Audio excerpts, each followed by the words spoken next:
Ladies and gentlemen, welcome to this edition of On the Other Side Leadership After Transition.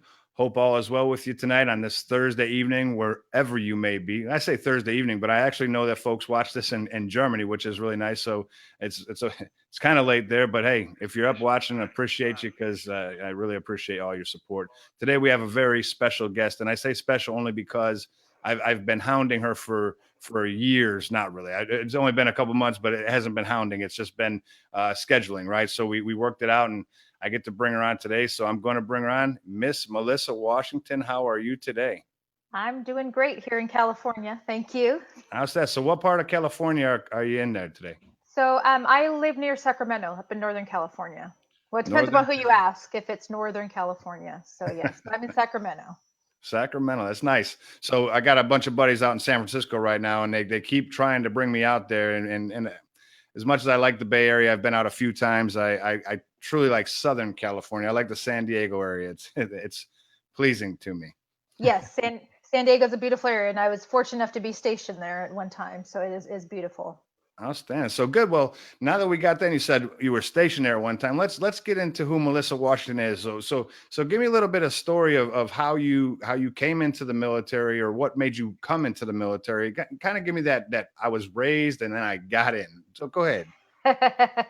So I was in community college for a year, and I surprised everybody by joining the Navy. And the one of the main reasons is the recruiters were there when I went to the office. Mm.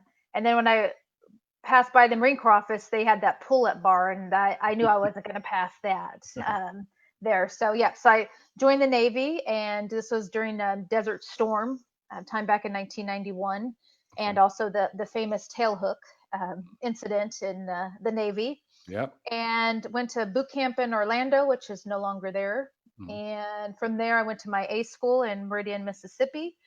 And that's where I met my would be husband later on. Okay. And my first duty station was a rescue salvage ship out of Little Creek, Virginia. And so my job in the Navy was supply. I purchased things, and it was really cool to go to your first duty station where you get to do pretty much everything. Hmm. And our focus was to salvage items that were in the ocean. We had a lot of divers on our ship. Okay. And I got to do a 6-month deployment to the Mediterranean and visit Mediterranean countries, which is That's pretty awesome. cool when you're 19 years old, Of course. Yeah, and did that. And being a West Coast girl, I was looking to come back to California and was able to do that and go to San Diego on 32nd Street. Uh, at that time, and we don't have those anymore, destroyer tenders. Okay. And so I was probably about 2 or 3 months there, and then they're like, "Oh, we're going on a 6-month Westpac." Yeah. So some nice ports, between Bali and Japan. But I spent Christmas off the coast of Somalia. For Okay. everyone that remembers, back in 1993, we were in Somalia, and Hmm. our ship was there to support the other ships that were there supporting the efforts that were taking place in Somalia. Okay. And also spent some time in the Persian Gulf. And so, yeah, that's pretty much my career. So now we're in 1994, Okay. and Clinton was downsizing the military. Hmm. And so let's go back to when I met this who would be my husband. Right. Right.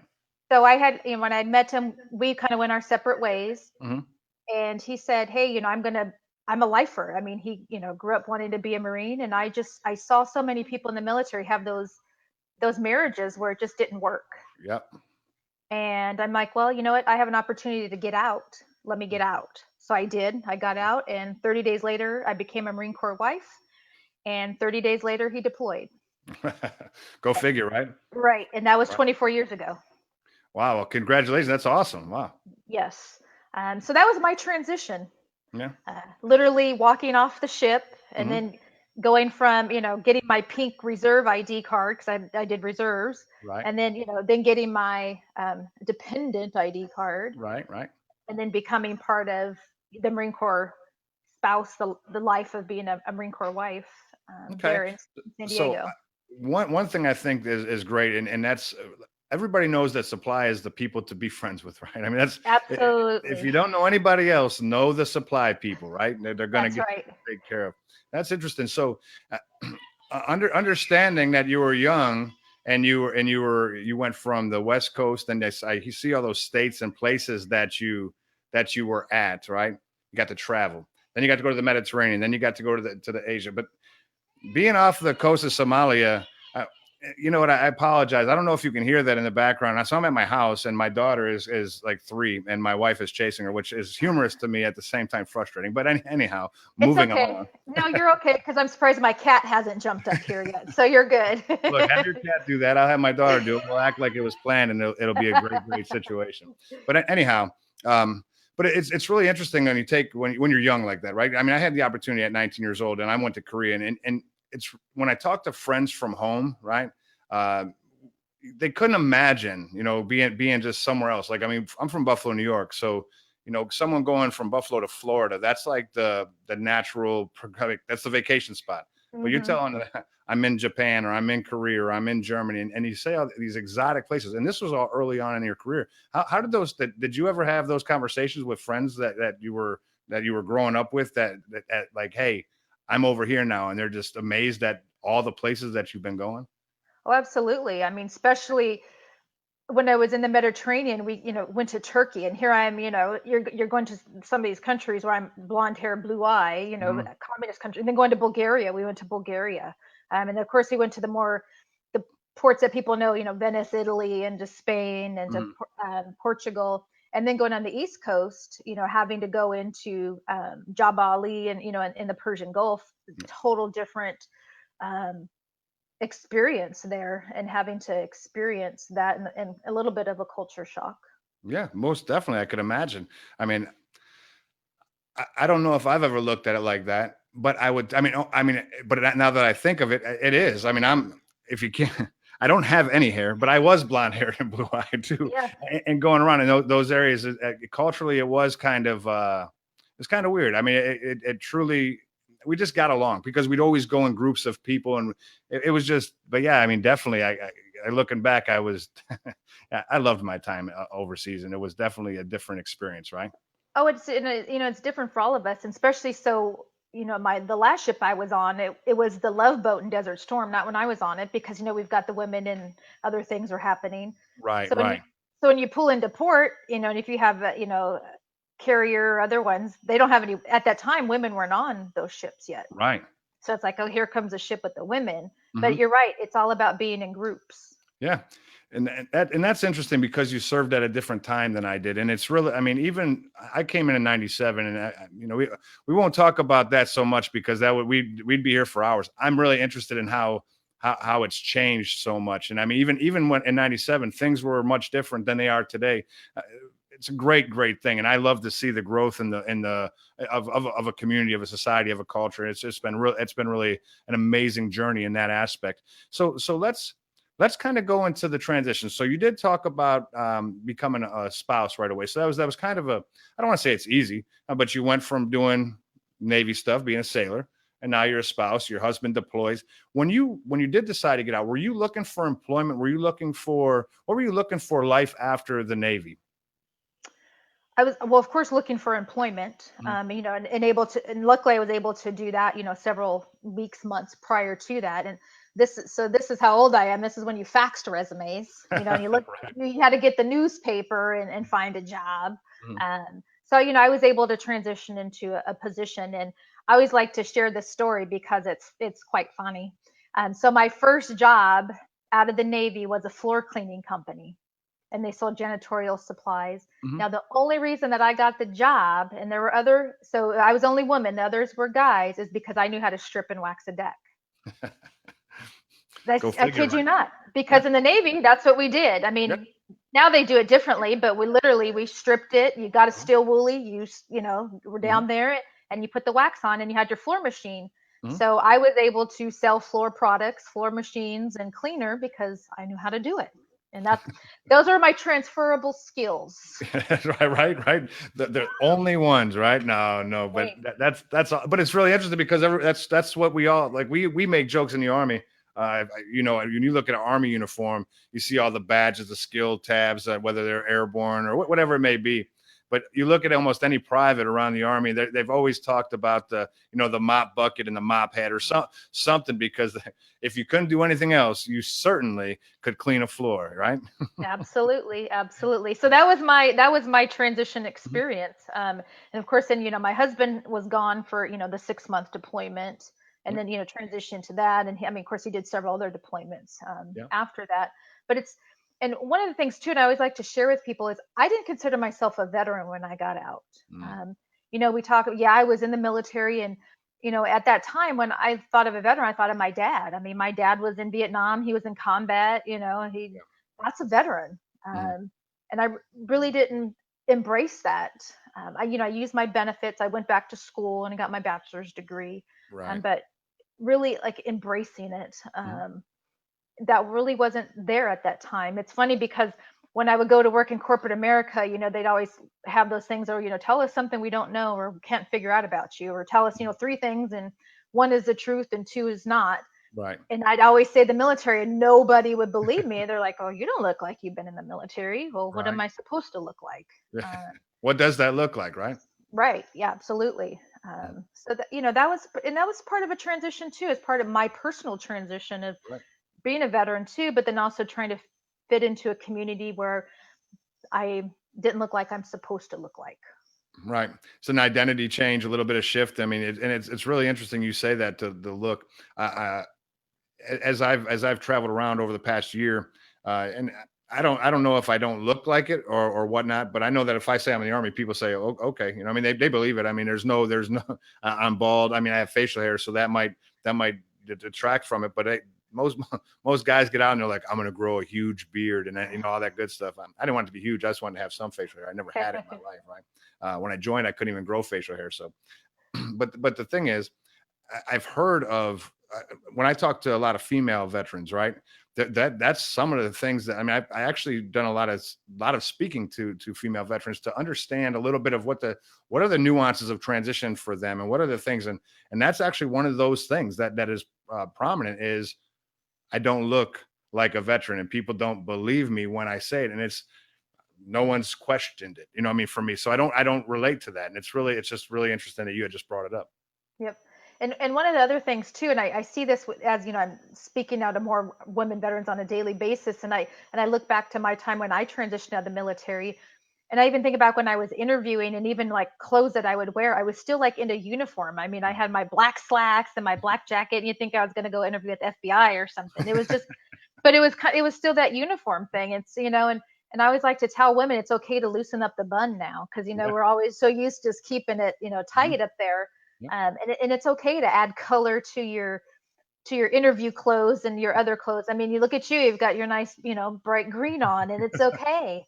Mhm. And I think too, it's a little bit hard for women too, transitioning as far as the clothing and what they should wear when they're interviewing, or stepping into a new job. It's really interesting you said that. I mean, so I'm an associate instructor for Four Block, which I love the organization. It's great. We get to talk about, I mean, transitioning to corporate America. And I actually just gave the class last night, Dress to Impress, right? And it's interesting because I gave the class to the men, and then I gave the class to the women. And I say it's interesting because, I mean, I've been observant with women. But their slides are made, and we go through them and stuff like that. And looking at some of the things that women have to do to dress, I mean, much different than us. Unbutton your bottom button, or whatever the case may be, wear a suit, wear a tie, or whatever the case may be. But there's a lot of stuff that they talk about with colors and patterns, and just different earrings or purses or scarves or blouses with no I mean, but Yeah. the good thing, it's just really, I had to actually study it before I went and tried to give this class. And I actually called two of my female mentors. I have some mentors that I look up to that are females that have never served in the military, but are professionals. And I wanted to make sure that I was, saying the right thing. I don't want to teach someone who hasn't been wearing professional clothing minus the uniform for 20 plus years, because both were retired females in which I talked to. Wanted to make sure I was giving them proper information. But there's so much to think about for you Oh guys. yeah. It really Yes, is. it is. It is absolutely.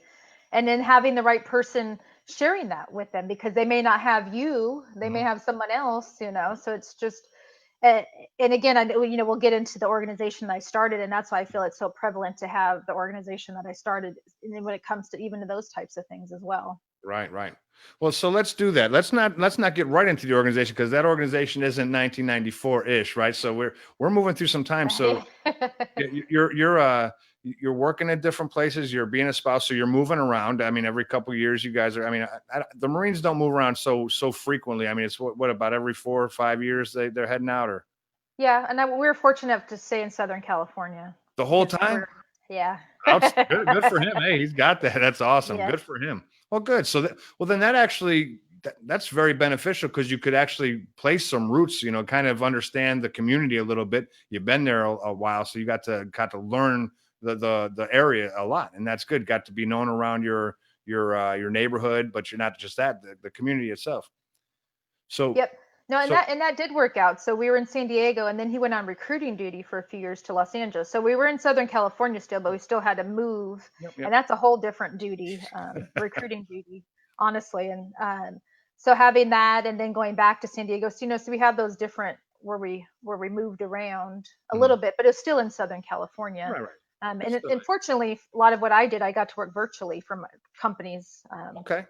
which So was so good. what did you so what are some of the jobs that you did before you decided where you were going to be? I mean, you were doing some things. What are some of those things that you were kind of working around in the California area before you actually found your passion and your goals and your life? I mean, all that good stuff. So my big thing was in recruiting, which I did for over 12 years, and I worked in recruiting, staffing, and human resources, from working at staffing agencies to corporate America, and that was my niche, Hmm. which a lot of it plays into what I do today, Yeah. and a lot of that too, depending upon where you're at, you can do a lot of it without having to be face to face Okay. with someone.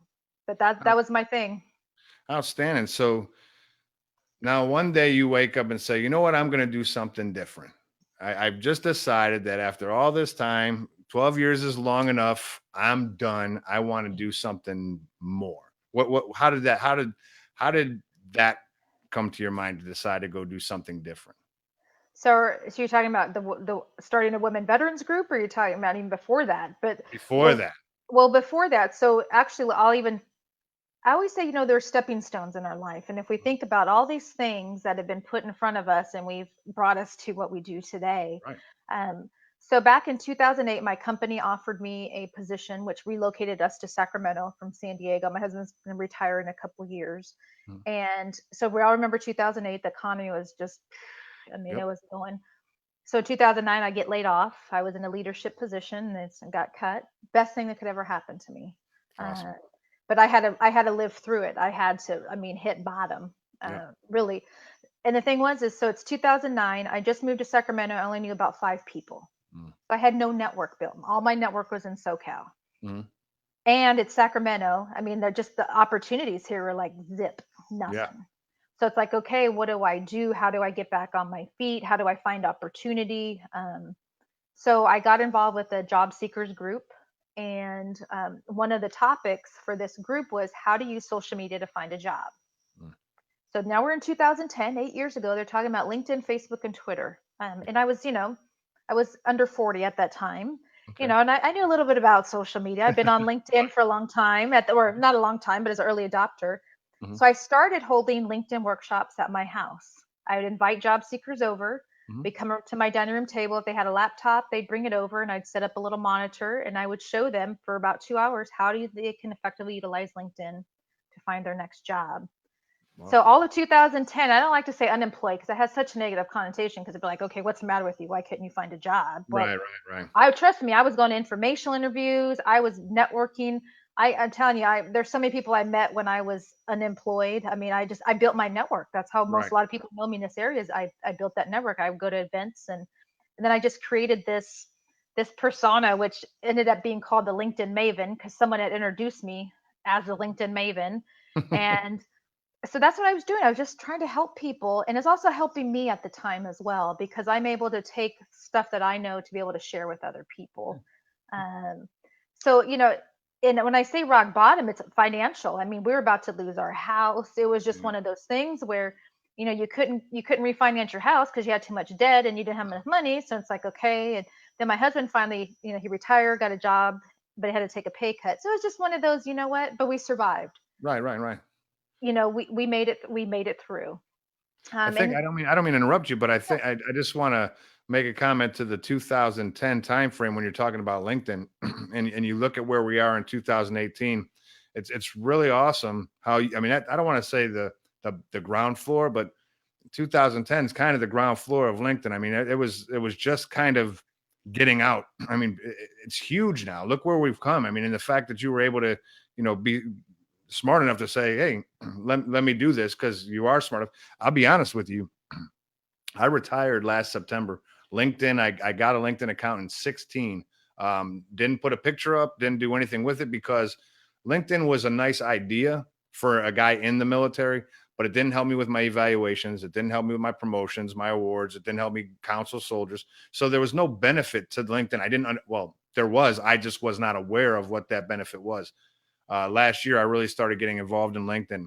And for you, I mean, from 2010 to now, all that time, I wish that I was involved in 2010. I mean, just because of the amount of people that, I mean, that are truly seeking opportunity and providing so much just content and great, wonderful news that you can, I mean, not just news, but I mean, content that you can, that uplifts you, that shows you, that does so much, all from this one platform that is designed specifically for that. It's not a Facebook. It's not I have mm, 2,000 friends that I may or may not talk to ever. But LinkedIn is one of those things that if you have a great network, you communicate regularly and you're sharing information back and forth. And it's just a wonderful tool, and a good on you for being in there that early. That's great. yeah. And then during that time, it's more of just job seekers. So these are the people. And then I ended up starting several job seeker groups in our area because there were so many people looking for work, so many talented professionals Mhm. at that time. There was just no opportunity. But we would meet every week because you had to. It's one of the things you had to keep up, because you kind of get stuck in a rut. A lot of times you do. And one of the things too, they would say, hey, at the job seekers groups, hey, what do I need to do to find a job? Everybody knows, okay, you got to have a resume. So then I would always rattle off this list, and I say, "Oh, are you on LinkedIn?" They're like, what is that?" Or do you have business cards? So I'd always give them this list and have this checklist. So now it's 2011, and people, non-job seekers, started to come up to me because now the economy is starting to pick up. Yep. Small businesses were asking, so they said, "Hey, can we pay you?" So then I'm like, "Okay, well, let me Of start course you doing can. some. Let me, of course, right? I'm not gonna say no." So let me start doing some workshops where Mhm. people would pay me to come. So you get small businesses, I get realtors, I get recruiters. Mhm. So then it's like, okay, I'm doing this. All right. Well, let's start a business, right? Hey. So I was on this path of I'm going to start a business. I was still out there interviewing, trying to find opportunity, Mhm. and LinkedIn had sent me this email say, hey, here's $100 of advertising. So I can target my workshops to people in Sacramento. So if you lived in Sacramento, you probably would see my workshop and you're like, okay. Well, Mhm. it just so happens the director of sales effectiveness of LinkedIn lived not too far from me and saw my ad. He wanted to know who I was. Wow. So with me, if and I always tell people, if you have the opportunity to meet with somebody, do it within a couple of days. And that's Mhm. what I did. Met with him at Starbucks. We stayed connected. So this is early 2011. I'm still, I'm rolling with my LinkedIn business. I'm starting. Mhm. And June of 2000, I follow up with him. I say, hey, just wanted to check in. He's like, well, I'm glad you called. Would you be interested in coming to work at LinkedIn for 3 months? Mhm. Uh, Please. uh, yes, it wasn't like, oh, let me ask my husband, let me see. Right. So that's like the beginning of the week, and then I'm starting at the end of the week. Wow. And so some of the great things too is that happened, and I always like to share with people is one, they never ask for a resume. Mhm. So a lot of times it's about who you know, Mhm. right? And they didn't need a resume. I mean, Right. if he would have saw my resume, I wasn't qualified for the job. Right. It's all because he knew me and they needed. I mean, LinkedIn at 2011 wasn't a huge growth spurt. I mean, they were just, and I came on as a temp. I mean, it's just 9 months. I mean, 3 months. Yeah. And so many people stick their nose up at temp jobs. Mhm. Like, you never know what the opportunity might be. You Right. should never do that because here now I have opportunity to work at LinkedIn. That was never on my wish list of Mhm. companies to work for. Also, too, they never posted the job. Mm. And I came from a recruiting background in which I know a lot of times you don't post jobs. 80% of jobs are never posted. Right. Right. So here I'm getting hired on at LinkedIn, job Mhm. never posted. didn't have to send in my resume. And so I'm in Sacramento. LinkedIn is in Silicon Valley. They pay a lot more in Silicon Valley, and I got paid Silicon Valley wages. Wow. So I go from there. So I'm doing corporate meeting planning for their sales team. So a month later, I'm in Canada, putting a sales training together. And this is only 3 months. This was only supposed to be 3 months. And Hmm. so we're in the fall of 2011. And he says, hey, we have our big global sales kickoff happening in January, and we have over 1,000 people. Can you help us? Yes. So, oh, well, absolutely. What do we need to do? So we end up being in Las Vegas. This is a global sales kickoff. So we have people coming from India, Asia, I mean, Ireland, and it's just everyone coming. So I'm planning this within just a few months time frame. Right. So 3 months turns into 4 years, Who would have right? thought? Right. So I ended up doing several global sales events for LinkedIn, some global sales trainings, and help them work on their President's Club. So all this is happening. I'm still trying to, doing my LinkedIn trainings.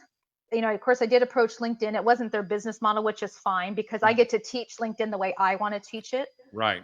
And I've probably almost half of my connections on LinkedIn are LinkedIn employees Okay. there because it was just a great networking opportunity, Yeah. and it was awesome. I knew it wasn't going to be forever Hmm. because LinkedIn. So great example of their growth. 2011, so the 2012 sales kickoff was about 1,500 people. The last one I worked on 3 years later was about 4,000. Wow. So it's having to plan that those kickoffs and getting everyone there for. Hmm. I mean, you got a lot of money to. Not a lot of. Oh yeah, they did have a lot of money to spend. I think It's a they got a lot sales of money. team. Yeah, Right. Right. and they're doing very well. Hmm. Um, so during that time, I wrote a book called Get Back to Work. Get back to Uh, work. Get Back to Work. And the reason Okay. I called it Get Back to Work is it's not get a job, it's get back to work because I'm always having to look for work too. Even if anybody in business or anything, you're having to look for work. So Hmm. even you have to look for people to be on your podcast. It's the Yeah. same thing, right? It's Hmm. So and I when I wrote the book, I really thought about it. When I was looking for work, I didn't want to look through a big old. I didn't want to read a book like this. I don't have. Hmm. I mean, it's like so I have in mind it's very more of a similar to like a workbook. My Hmm. biggest chapter is LinkedIn. I published in 2014. It's available on Amazon. Outstanding. Um, so I have that book, which is good. So that was happening, and I was also at our local Air Force base. Which I still go to, and I do LinkedIn training for transitioning service members and their families on how to build a LinkedIn profile. Um, Outstanding. so that was So, yeah, so that's my connection. okay. So we have a similar program here at McDill, and Nancy Lane. I don't know if you know Nancy. Nancy's a big LinkedIn person down here. She loves it, and she goes to McDill and she teaches it. And I actually met Nancy through that, and it's invaluable. I love the fact that people are doing it. I mean, all over. I mean, I'm starting to hear these people popping up at different installations to do it. A lot of them are free of charge. Some are trying to charge, but neither here nor there. I mean, I love the fact that it's free here. I mean, whatever the case may be. I mean, there's a business model. People want to get paid, and I don't have a problem with that ever. But the fact that it's available is huge, especially with someone transitioning. I mean, you said it best. You went from a time for job seekers to where people that are trying to hire are now going there because they want to find those job seekers, and it's just matured so much over that time. And now it's a tool that I think that if not used, there's something wrong with you. There's and when you're looking for a job, if you're good to go and you don't need it, then by all means go on your other way. But I don't think networking is ever a bad thing. So that's awesome. That's cool. I didn't realize that you actually taught the LinkedIn classes. I knew Yes. that you had from our previous conversation. I remember you had worked at LinkedIn. I just didn't recall that you had made mention that you teach it. So good. Thank you so much for what you're doing. That is huge. So thank you. Yes. So that pretty much brings us to my women veterans group. Yes. So being in the professional space, being in corporate America, networking, there's nothing here for women veterans in a professional space to network. Granted, there are the traditional veteran organizations, but Mm-hmm. that's not what I was looking for. Mm-hmm. That's not the environment so it's like, well, if I can't find it, and I did, I called around and they said, well, call the VA, and the VA said, well, we have the MST support group. I'm like, okay, not what I'm looking for. Mm-hmm. So I'm really looking for what has been created today. So it's like, okay, so I knew a bunch of women vets. I post on Facebook, say, hey, we're meeting at El Torito's here January 2015. If you're interested in coming, come on. So we filled the table up. We pretty much almost shut El Torito's down. So literally, so you get these women. Yeah. I don't think any of them really knew each other. Right. Officer enlisted, different branches, different eras, Yeah. just laughing and just talking about their experience and just their life. And they're like, oh my gosh, let's do this every month. Yeah. So it's like, okay, so I'm like, okay, I'll find a restaurant next month and we'll do it. So we just kept doing that. And then it just kept growing. And then it became to where now we need a Facebook group. Now we need a Facebook page. Now, we need this and that. But one of the things with our group was that we decided that it would be for women veterans. And that non-women veterans, because women veterans need this space. And it's the space that we have, that we bring in professional speakers and it's opportunity for women to connect. So then I'm like, okay, well, others want to join us.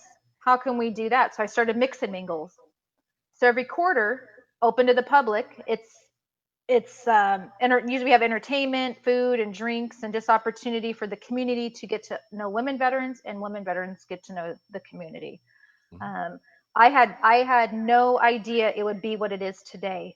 This was just supposed to be us getting together once a month for dinner. And Seriously. that's awesome. And I want to tell you what it's come out to be for me anyway. So Women Veterans Alliance, I want people to look that up. I'm actually going to share that when I'm done with this interview and I put it up, I'm going to make sure that the words are really large, Women Veterans Alliance, because I think it is a big deal. And I'm going to tell you why. So when I actually saw you, and it probably was about a year ago now. I mean, it's just time has gone by quickly.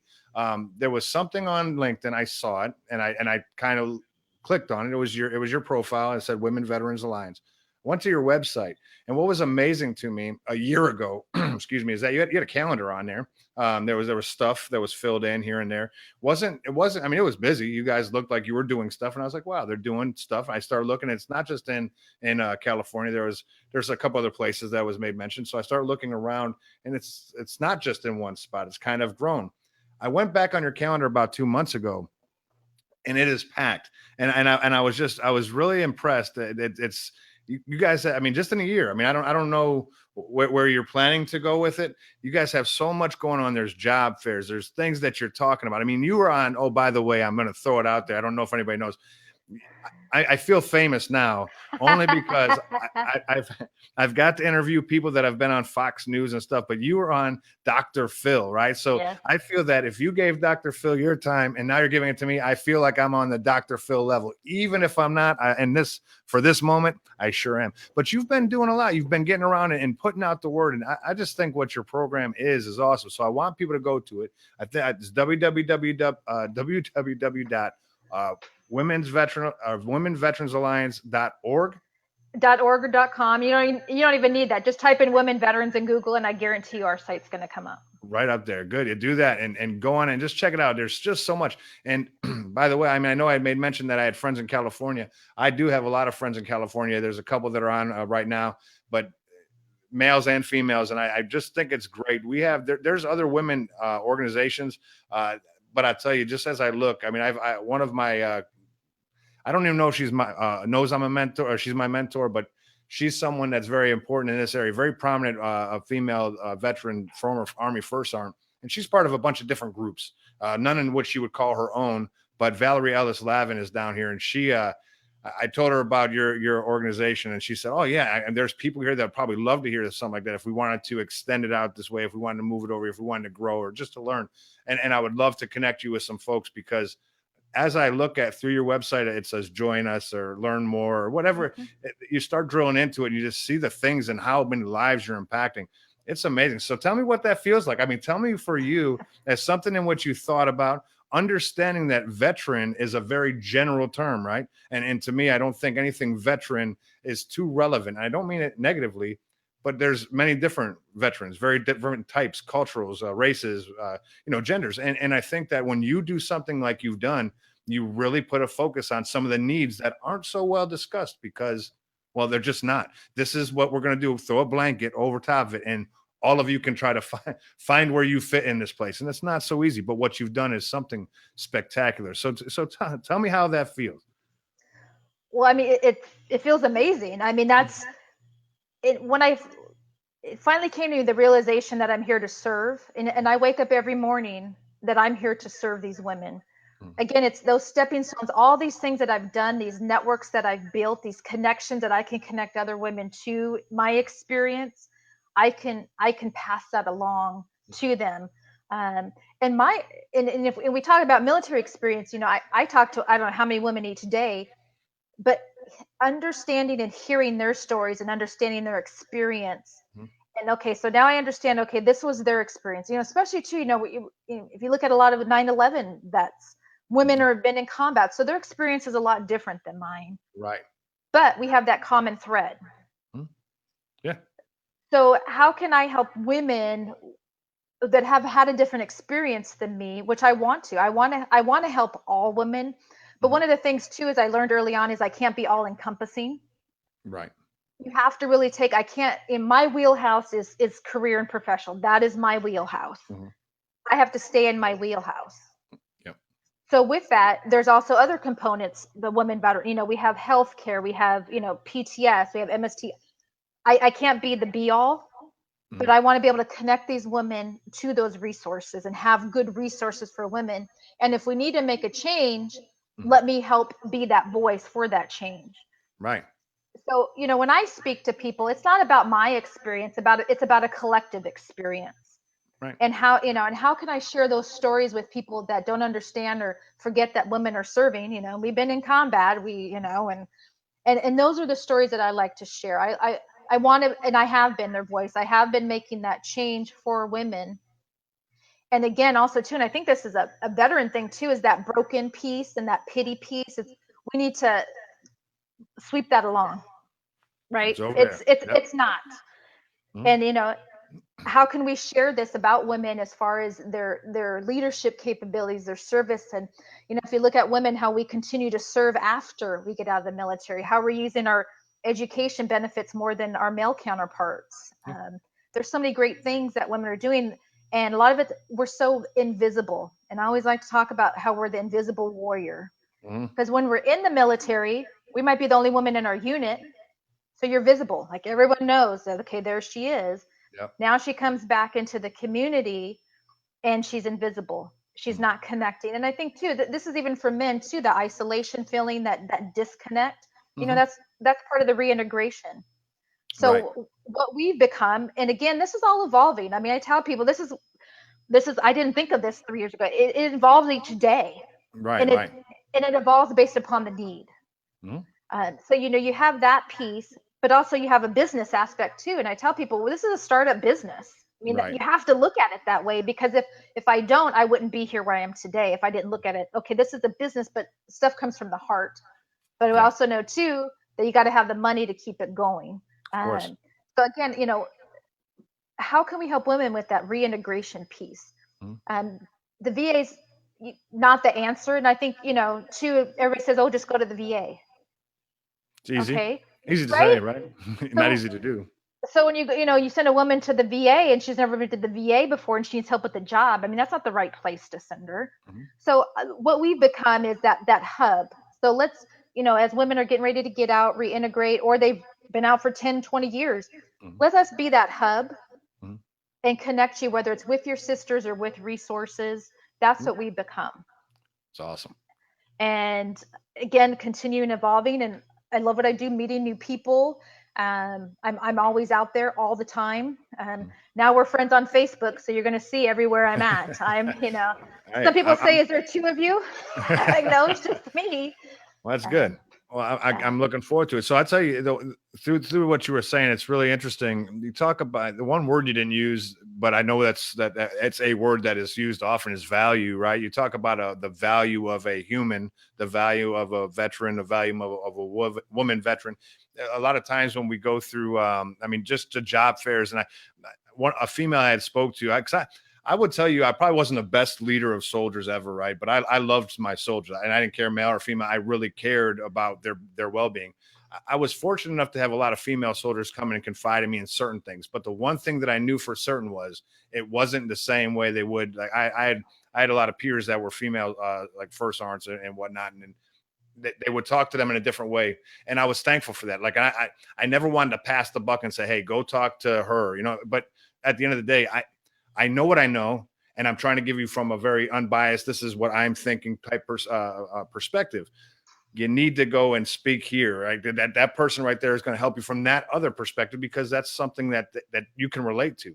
On the flip side, outside of this, the military world, where I'm going to the job fairs and just meeting people, because to be honest with you, haven't looked for a job. I never went to a job fair to search for a job. I went to job fairs to network with people that are trying to hire people so I could do what you do, and that's connect people, right? But in that, I'm listening to conversations. I'm talking to both male and female soldiers and us sailors, airmen, Marines that are trying to get jobs. And when I'm talking to the females, the feeling they had at the job fair, it was a lack of comfortability. And it was like almost all of them. I don't want to say every single one I talked to, but just the majority of them said, these jobs aren't for me. And I'm like, oh, you don't want to be. No, she goes, I don't mean, they would say, I don't mean the business or the organization, but the jobs in which they're presenting, they're not for me. They're not for her. They're not. And I don't want to say there's a difference between a woman's job and a man's job, but they just didn't feel comfortable. And it just didn't, it didn't relate. I couldn't understand. I was just thinking to myself, maybe just don't want to work there.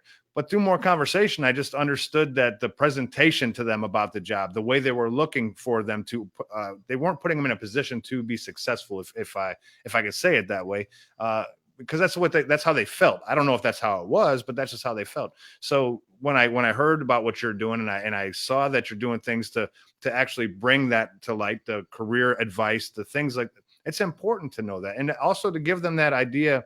The person, who are they now? I mean, not to say that they don't know who they were because the Army or the Air Force, Navy, Marines didn't change them or changed them, but they can, they got to kind of identify with taking the bun on, being a woman, being a veteran woman, and getting out there into the community and being great, you know. And I think what you're doing is, that's what drew me to you, is that's what you're doing. I think it's awesome. No, thank you. And to just expand upon that a little bit. So as women, and there's been articles and studies about this, is women, we don't value or understand our self-worth. So just our capabilities, our dollar value.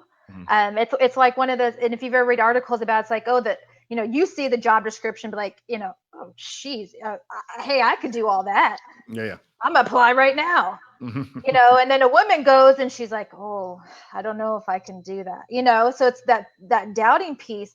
And I want to help women, especially women veterans, because that's even more. Let's get past that. And, you know, and to have that confidence to say, you know what, the job is, you know, it's $75,000. Well, that's what you need to go in, or more. And to have that confidence, and to have other women to talk to about that.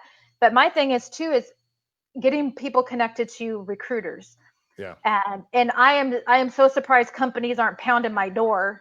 Yeah. Because, you know, they all want to look for women. I mean, diversity, inclusion. I mean, I've got it, you know, we have it all here, you know, and they should be saying, hey, how can we help, you know, get women, and, you know, women, minority, you know, we check all the boxes, LGBT, and how can we help companies? Because I don't want women to fill out a resume and go into the black hole again. You know, I come from recruiting world. There is a black hole. Trust me. When you have one job and you get 1,000 resumes and only 2 have even the qualifications, let's bypass that. And I think that's something too that veterans should go to the top of the pile. I'm, you know, sorry, but we've made the sacrifice. They should go to the top. It's interesting, and I don't mean to cut you off, because No. I mean, I hear you and I agree. I've actually had the opportunity to speak to quite a few recruiters, veteran recruiters specifically, at a couple pretty decent sized organizations over the past 3 months, 4 months. It's really interesting what some of these organizations are doing for the veteran community. You know, you have your veteran advocacy leader, or whoever, then you have a veteran recruiter, and when they do have that opportunity to meet the veterans, they do a lot of one-on-one conversations. So it's not just a send your resume to the advocacy leader or the recruiter and let it go. It's more of a, hey, let's have a conversation. Let's see if you're a fit culturally and just everything with this company. And then let's move this to another level to the hiring manager, whomever, as opposed to going through the regular, I guess you'd say, route.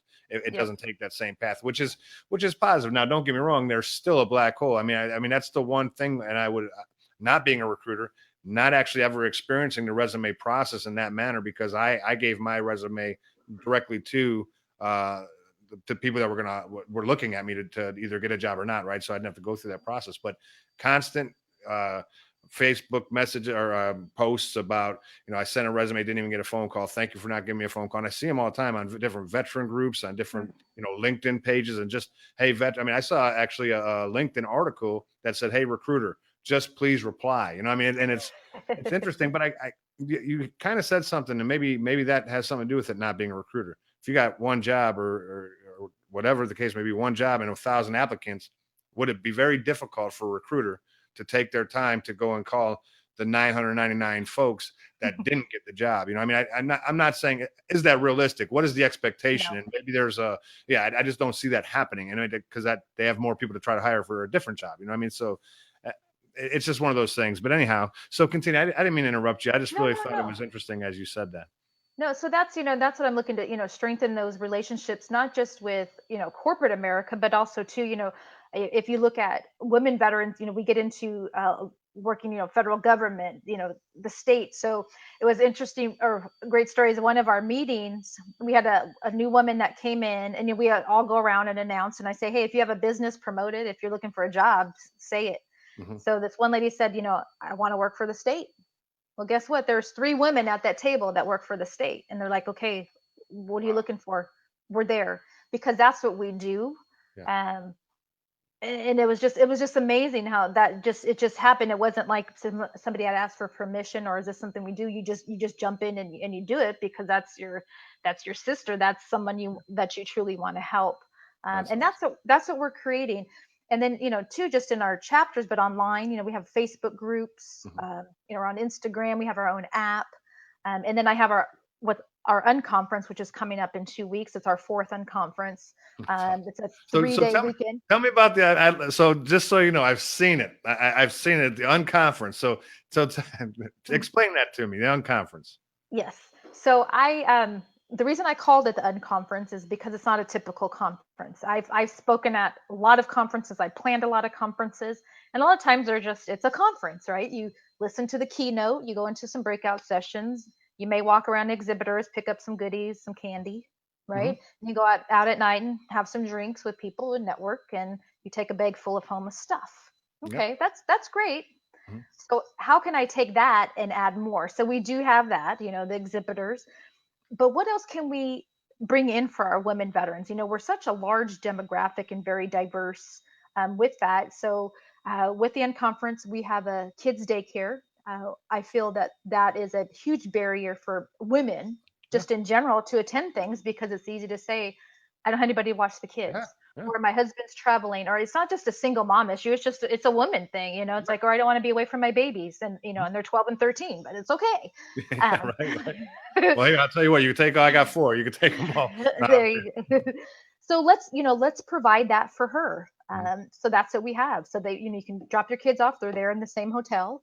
We'll feed them and give them activities. So okay, that barrier's crushed. Yep. So Yep. now what um, we bring in horses for equine therapy. I feel it's a great therapy, and and a lot of the things that you'll hear that we do are things that we all say, oh, if I had the time, I would do it, or you know what, that's been something I've been looking at doing.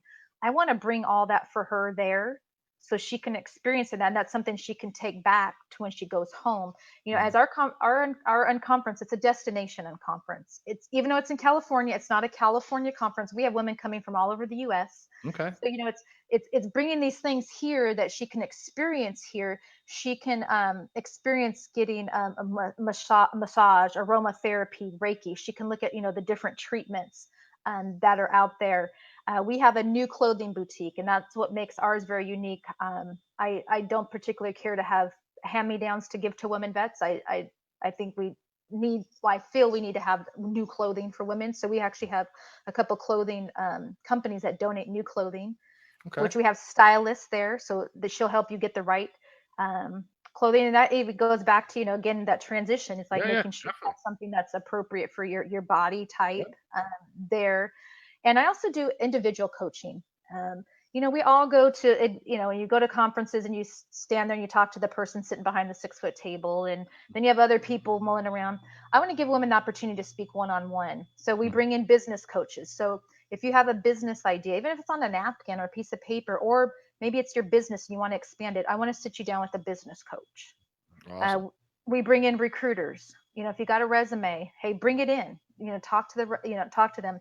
We bring in financial coaches from Consumer Protection Financial Bureau. They're not there to sell you stocks and other stuff. They're just there to help you be a financial coach. So you can sit down with them and help you do that as well. So we've got a lot of stuff going on in addition to the professional breakout sessions. Right. One of them that was very popular, and yes, we are in California, was cannabis. Okay. And that will be back. And it's interesting when I had the first conversation with them, because when we talk about that, people have a perception, and it needs to be an education, and that's what we do. We educate on the ways that they can use cannabis. Okay. So it's all this stuff going on. Oh, since we're on a golf course, we have golf lessons. I bring in a golf pro. And women can, get some golf lessons. We also have a painting class. We bring in a winery for wine tasting. And this year, Can I just stop by? I mean, I just for a little bit. I mean, at the massage and the I'm good. I'm not a good golfer. I might need some lessons. No, that's awesome. That actually is that's phenomenal. That's awesome. But it's those things, right? That you say, if I had the time, I would do it. And let's give that to women. Let's give them also to just be hanging out and being with your sisters. And Yeah. one of the women veterans, she said this a couple years ago. She said, when I come to meetings, I feel like I could take my mask off. So when women come to our Unconference on Friday, you just take it off in you're who you are. This year we have comedians. We have 4 women veteran comedians that are going to be taking the stage Saturday night. So it's going to be hilarious. It is. Now I'm even more jealous. Like, I love comedy. I pretend I'm a comedian sometimes. I'm not. I don't get paid, but I love comedy, and now I really want to go. No. See, and it's like we need to be creative in what we do. Yes. And then on Sunday, it's our community give back. We're just finishing up collecting fleece fabrics. We're going to make fleece blankets that are in kids and adult sizes, and we're going to give them to Fisher House at Camp Pendleton in Los Angeles for our military families. Outstanding. So you saw I posted, you had shared your thing about Fisher House. I shared that right away. So my experience, I actually was diagnosed with cancer back in 2002. Yes. What was in Hawaii. I was in Korea when it happened, but I went to Hawaii, and I was E4 at the time. I didn't have money. My parents had flown in to spend that time with me, and we stayed at the Fisher House. And from that point on, I changed my all my donations. They do that annual donation for, Yep. I can't remember what it's called. CFC. Yeah. Did that to the Fisher House. I go down here to the Tampa Fisher House at the James Haley VA down here, and I don't give much, but I give something. I try to go down there and do as much. But yeah, great organization, good choice, right? That's awesome. If I can provide anything or get anybody to provide anything, what's the cutoff? That's because it's coming up soon. So yeah, we have actually probably, from what I've heard from all of our donation points, at least enough to make 50 blankets. wow. And some people said, "Hey, I'll make the blankets," but that's not the purpose. The purpose is us for just women. We're gonna have breakfast, and we're just gonna sit around and talk and cut fabric and tie and make these blankets that can be given back to our brothers and sisters and their families, because that's so important for us to have. So that's our fantastic weekend. And another thing we're adding on this year is a small business award for women. So in addition to Women Veterans Alliance, I started a nonprofit called Women Veterans Giving. And the purpose for them is to raise money to give back to the women veteran community and to our ecosystem, because our ecosystem also feeds other ecosystems. Mm-hmm. So one of them is a small business award that is going to go to a woman to start her business or expand her business. Okay. And me being a business owner, there have been so many times, which a lot of times, like, if I just had $500, I could do this. Or if I had $1,000, and there's nothing, and I don't want a loan. I don't want to put it on my credit card. Right. And there's nothing out there that I have found specifically for women veterans. So we created our own. Again, it's one of those things. If I don't see it, I'm going to create it. It's awesome. And what's the name of the award? Yes, I know. And I had nothing to do with that. I was so honored. I started crying. Yeah, Uh, I actually, again, and just so you know, as you're talking about it, because if you didn't know, like so I do follow you. I mean, I see what you're okay. doing, and even though we're not Facebook friends, but we are now. But I'm on LinkedIn, and I stay there, and I read the thing that you had wrote about it, and I was like, wow. And you can. I think you can tell in someone's writing and how and they're emotional, and you could tell what you wrote. I mean, I knew that it was something that really was significant to you, and how amazing is that, right? Yeah, it's, to have an award. I mean, that's a legacy. Yeah, Uh, and I said, well, why'd you name it after me? Not that, they said, because if you weren't here, we wouldn't be here if not for you. yeah, it's Yeah. amazing. Yeah. That's so huge. I mean, and you talk about a legacy. I mean, and you think about it, right? So I stepped off a boat, and I married. I mean, I left the Navy, and I was looking for work. I did some things, and now here I am. I got an award named after me. We're having probably the best unconference ever invented, right? Because there's so much to do. That's everything that. Just so you know, and I know you know this, so I'm not telling you something you don't know. Every one of those activities that you said allows for togetherness, and I know you know that, but I'm listening to as you're saying it. Even the idea of a place for your children, and I think that's significant because being someone who's put together a lot of events in the military while I was in, a lot of the things for the soldiers, especially this single female soldiers, or even the ones that were married. We can't come because we don't have babysitter. We can't. And that's huge, because that is a barrier. When you say you crushed it, that's a barrier that stops a lot of progression, just in a lot of ways. Opportunities are missed, and things that could potentially like launch you into things that you're doing, small business ideas. And just because I think there's a lot of good business owners out there, veteran business owners, and more importantly to me, I think that they have the work ethic, the drive, and the things that you're giving them, and the opportunity. And sometimes that's all someone needs, and you do deserve it. That's awesome. Congratulations. I clap for you, because I think this is phenomenal. I really do. No, and I'm so excited, not because it's named after me, but to be able to present that, because they don't. We received over 50 applications, Okay. and considering this is our first year, we didn't have a budget to promote it. It was just everybody sharing on social media. So they narrowed it down to the top three, and that woman will receive that money. Literally, Yeah. she'll get a check that Yeah. Friday night for that, to help her in her business. I mean, just think, Outstanding. and just think how transforming it is for her life. But then this may even give her opportunity to hire, Mhm. others, or Yeah. do business with other veterans, and that's what we want. So that's, we're going to do this again next year. And So and that's that to me. I think, and not to say that this one right here doesn't help out anything, but when you do that, you look at people that say, "Man, that's an opportunity." And with the group in which you're describing, and I'm just listening. In my mind, it's got to be a crazy scene you had made mention of having women in this restaurant and doing all the laughing and talking, and I know what veterans are like in general, right? A generalized thing, but to have 50 women and that are talking about things that are great and moving forward, but you got more than 50. I'd be really interested to see the number of people that you have participating, but you have a lot more. I mean, with doing something like this, you have the ability to reach out and touch and motivate that many more folks that have that opportunity by just applying and putting that in there, just to say, this might give me a shot. And that's awesome. I'm telling you, it's great. Give me a chance. That's what okay, that's what someone, not you personally. I mean, yeah. that's what I look for in a lot of folks. I'm like, hey, I want to speak. I want to be out there, and I want to motivate. I just need an opportunity. And something like that with what you're doing, Melissa, is phenomenal, because that's what you're giving someone, an opportunity. That's great.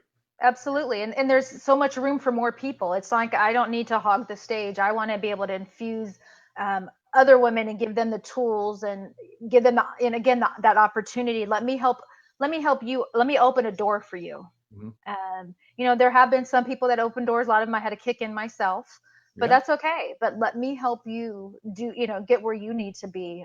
Again, it's not about me, but it's about who I know, what I know, and Mhm. what I can help you do. And for you to take that, so these women are going to fly in, drive into this conference, and just think how pumped they're going to be when they go back home.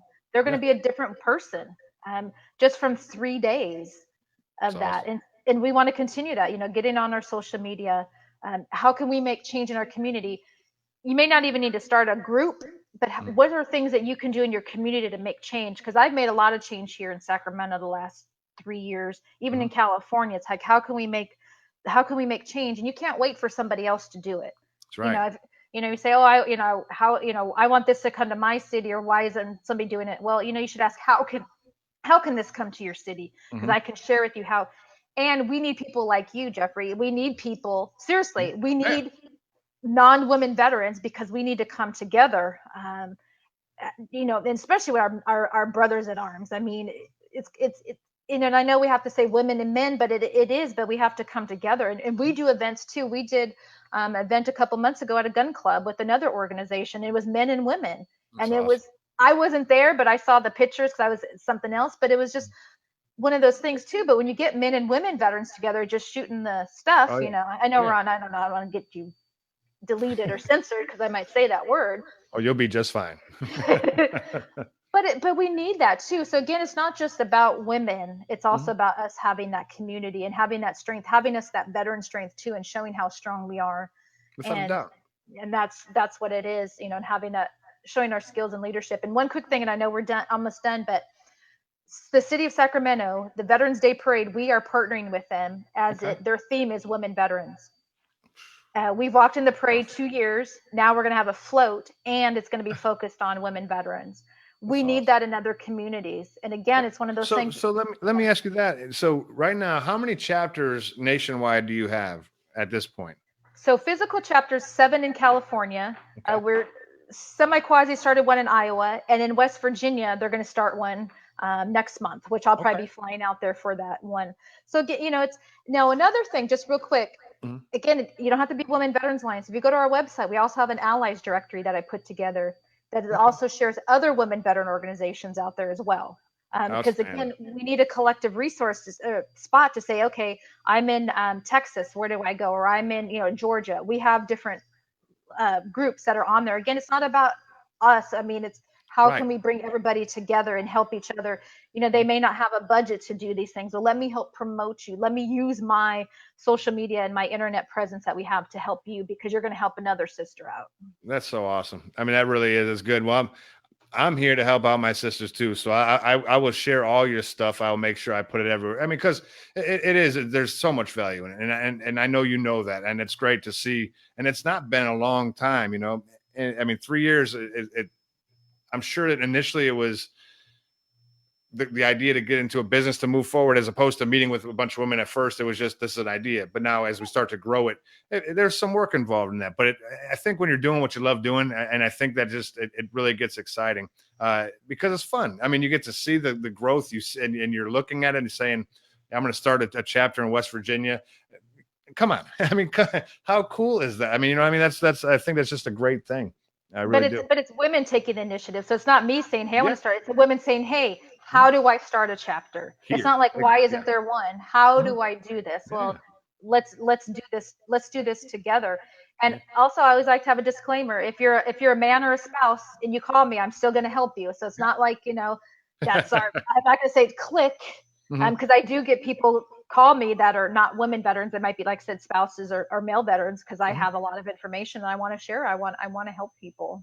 Yeah, you picked up the phone. I mean, we talked, and it wasn't about. I mean, we talked about the podcast, but there was other things. I mean, it wasn't just solely based on a podcast. I think the original conversation was, "Hey, I really enjoy what you're doing. I do have a podcast, but I'd like to see one, if you'd like to be a guest, but I'd like to see what else you're doing." And we just talked. I think we talked for like an hour. And I Yeah. was driving somewhere, but it was like an hour and a half, and it was just really, it was intriguing. The whole conversation. It was just so. I mean, hearing what you've been doing or what you've done, where you're at, and the things that you're doing, are going to do. Yeah, it's great. It's nice to see people moving, and not just moving in yourself, but moving people to act. And I think that's the power of your speech, power of your conversation, and who you are, is because when you do have those people that want to say, "How do I start it here?" It's because you've created the environment to do so, and within your organization, which is absolutely outstanding. It's great. So I don't want to leave the Women Veterans Alliance, but I do want to move on just for a moment, because I want to ask you something that's important, because you're dealing with a lot of things, a lot of people. And we talk about leadership a lot outside, and we talk about the value of female leadership in the military, out of the military. There's tremendous value. What is equality? If you were to say, if you were to use one word, what would that word be for the equality of a great leader? I think the one, well, probably one of the quality would be is it it's beyond, it's not about you. It's what you can take of you to give to others, Mhm. right? It's not about how well you can manage, and I mean, that's the thing in the military, you can get everybody to stand, at attention like this, Mhm. okay? But again, how can you infuse them, and how can you, and me being when I was a manager, I always call myself more of a leader. I don't want to manage you. I want to lead you. I want to Right. figure out what are your best qualities. And I think too, that's what leaders need to understand is we're all different, right? We all need to be managed different, led Mhm. different. We're all motivated by different things.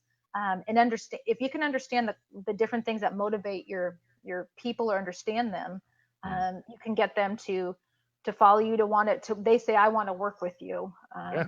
And I think that's a lot of, um, as a tribute to my success too. It's figuring, okay, what do they want? It's not about what I want, but what do they want that I can help bring Mhm. to them and help them get there. Again, utilizing my resources and my network to to do that. Without a And then doubt. and also understanding our weaknesses too. I know there's things that I'm not good at. I trust me, and I know I trust me. I can self reflect. I know, and then it's finding those others that are good in that. Yeah, yeah. Shoot, I think I know you only asked for one, but It's um, okay. I'm happy to hear it, Dave. Please. yeah. So that's it. I think that's one of the biggest things too. It's um, and ask, well, a leader too is should be asking for others' help, Yeah. as well. And sometimes I have a problem with that. Kind of vulnerable, right? I mean, it's not a bad thing. It's okay to be vulnerable. It's okay. It's okay to not know everything, right? I mean, I tell my kids all the time, I'm an adult, right? I get it. I'm an adult. I'm dad, but I don't know everything. And sometimes when I don't know what to do, I have to call someone because I'm not going to. I mean, it's nice to try things through trial and error, but some things are really dumb to try when you can ask somebody. I mean, I don't mind saying I could probably go the wrong way with this question, like because I have a teenage daughter, right? And I have a soon to be teenage son, and then we're growing together, right? So the Yes. books on how to be best parents, I don't read them, so I just try my hardest. But that's one of those things. I feel like I'm the leader of my family, and although I'm very prone to make mistakes, but before I make those mistakes, I call someone who's been through those things before, that have experienced it, so I can say, hey, man, please tell me you went through this, so I'm not the only one. So it's interesting. No, and I agree. I have a 13-year-old, and we said Google is your friend, especially when it comes to Common Core math. Right. Oh, geez, Yes. come on. You're exactly right. Common Core math makes no sense. Yeah, not my friend at all, right? No, yes, that's Uh, something I'm not good at. Yes. Not at all. I actually was pretty decent at math at one point before they started Yeah. estimating stuff in a weird Yeah. way. But anyhow, so I would ask you if you had the opportunity right now, which you do actually, which is good. So you have an opportunity right now to speak to. I don't know really how many people are on right now, but there'll be about 1,000 or so people, maybe more, that watch. If you had an opportunity to speak to 1,000 people that were transitioning from any branch of service, what would be your advice to them? LinkedIn. Get on LinkedIn. Yeah, Seriously, that's yeah. get on there, have a good profile, and leverage it, and start networking. And a lot of times when I talk to transitioning service members, like, who am I going to connect with? Well, you can connect with the people you work with. There Mhm. might be vendors on base that you work with. So it's Mhm. just really started. It could even be family members, because you never know who they might know. Right, So right. it's that's the number one thing I always tell is Mhm. get on LinkedIn. Outstanding. So I'm gonna ask you a follow on question to that, to the LinkedIn portion, right? And it's I just want to know your opinion anyway. If when you're starting out, when you're a transitioning veteran, it's nice to go out there and sit that thing to job search. I'm looking for a job. I can upload my resume onto LinkedIn so it's there. I can do a good profile. But as you're starting to, I mean, you're just sitting there, right? A lot of people just sit there and wait for recruiters to start pinging them or whatever. What can I do as a transitioning veteran to develop content that's worthy enough not only to be recognized by other folks, but the people that I want to. I mean, what content can I create for myself? What would you say to that question? So, well, content, of course, content is searchable. Mhm. But one of the things too is, which I'll get to your question, but I'm going to share something else, is we also have to look at finding the companies that you're interested in working for and Mhm. starting to connect there, Mhm. right? So building those list of companies. Mhm. Okay, so these are the 5 companies I want to work for. Now, what do you do with that? Right. you go on LinkedIn, you find out who you know that works there, and you start doing informational interviews. It's that networking piece, right? Yeah. Now, Yeah. one of the things too is you want to follow that company. Yeah. So say you're interested in working for, ABC company, right? Hmm. And that's the company. Now, once you follow them, if you comment on the post, all Hmm. the people that are following that company are going to see your post. Yep. And guess what? If you or just are an employee at ABC company, you automatically follow them. Now you're the recruiter. I Hmm. go and I post a comment on, maybe your CEO posted something, or someone else. You're going to probably see my post. Hmm. So it's getting yourself out there, Yep. but also too, you want to make sure you have a good profile, because guess what? You're gonna go and look at their profile and be like, oh, this dude's a dud. Never mind. Yeah. Yeah, Yeah. like, and seriously, and we You're make right. those decisions within seconds. Yep. So it's Yep. having that photo, and having that good summary piece. Mhm. So that's one of the things as well. Yeah, so it's really interesting. So I tell people, so what you just said was basically the same thing I tell people about real life. I mean, so you're talking about LinkedIn and making sure your profile is correct, that you've done the right things to go through it to make sure there's good information in there, whether so it reflects some of your resume stuff. It's not your resume, but it's stuff that shows the stuff that resumes don't. Whatever it is, you do that. I use that in the networking realm. I said it's great to go out there to every networking event possible, but just because you go out there and you run your mouth and shake some hands doesn't mean you're doing it right. There's certain things that you need to know. You can target the people you want to meet. You can figure out the networking events you want to go to, but you also have to know your story. And it's not just about, I was in the army and I did this and I did. Okay, well, what value do you bring? I mean, there's a Yeah. conversation piece, but it's about kind of knowing where you want to be. So when you're actually speaking to someone, you're speaking in that target in that way. So it's very similar to the LinkedIn type concept as far as how you start getting out there to network on the internet. Networking in real life is the same concept. Prepare, right? Absolutely. Yep. It's offline and online. I tell people you're online networking on LinkedIn, and you're offline when you're in person. It's the same thing. It's your brand online, your brand in person. It should all be pretty much the same. And again, like you said, the way you're speaking it should be the way that you're typing it on LinkedIn. Mm-hmm. Outstanding. See, we got a lot. I mean, we're right here. I'm telling you, it's great. Yeah. You It's just have a good. lot more Yeah. experience.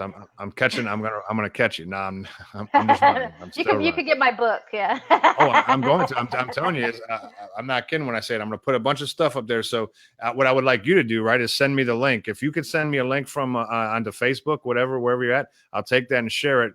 Uh, get back to work. Do you say it in that manner, or are you yelling? Like, I mean, when the title is, like you read a title, do you just say "get back to work"? But are you saying "get back to work"? Just get no. It's just hey, get back to work, and Yeah, of course have my subline of the smart and savvy strategies, to of find make course. your next career move. But it's just how can we utilize the different tools for us to get back to work. Outstanding. That's great. So I'm going to share that for most definitely. So I'm going to ask you one last question, Melissa, All before right. you go. There's the things that we do in the military, right? Our friends, relatives, people that would never have guessed you were in the military. They don't believe half the things that we say. There's a story about your time in the military that always makes people laugh and just think, what? How did?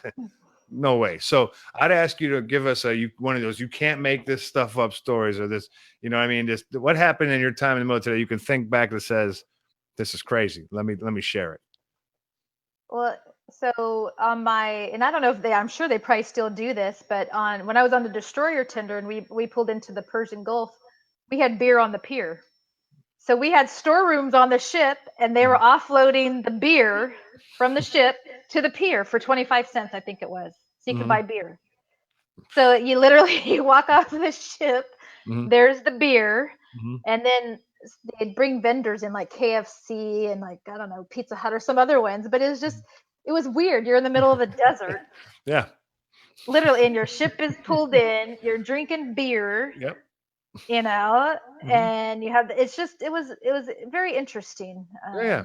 If And you people are don't like, have it, if you what? can't get it there, let's hear it. Let's just give it to you now. Have fun. Yeah, yeah, You're on it's liberty. like, No, I'm yeah. kidding. Well, you're on Liberty, right? Yeah. And you're there, having some beers, but it is.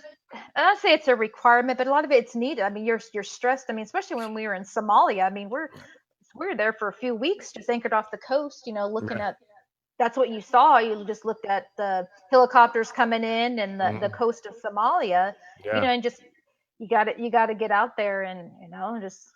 breathe, get up Breathe. there and let your bun down, right? That's what Right. Yeah. I And you keep just, doing it as if I have some up here that's going to actually fall.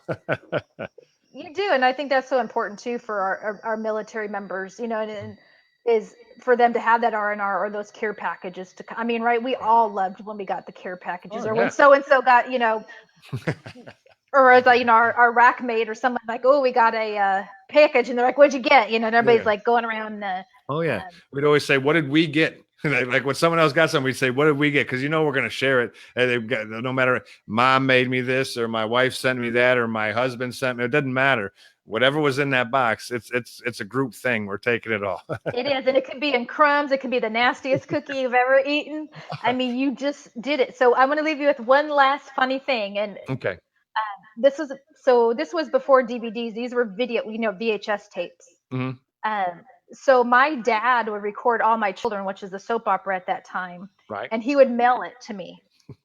And he'd have to number the packages so Yep. we didn't watch. So I kid you not, men and women, they would love Yep. when I would get that package in that VHS tape, and we'd sit there and we would watch All My Children, overseas, because that That's was the awesome. thing. Yeah. Of course. It's not a bad thing.